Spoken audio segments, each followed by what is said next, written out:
So mag-ready sa tag-aros kardo ha. So muna itong aros kardo. Haluan natin ng eggs. Ayan ang ating ano siya, malasado lang. Uy, medyo maggahi-gahi man hinaikan di ay. Aros kardo with eggs.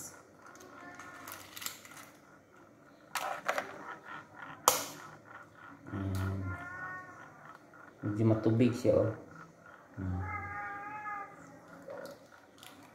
Yan ang aros kardo natin. Aros kardo.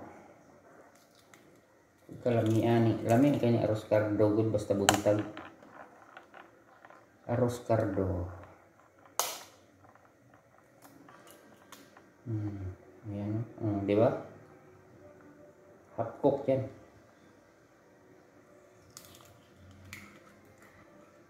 Yan ang aros kardo. Aros kardo in the morning.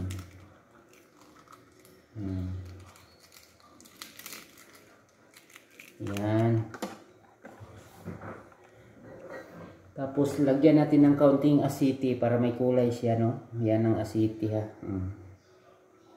Lagyan ng kaunting asiti. Ay, mana? Okay.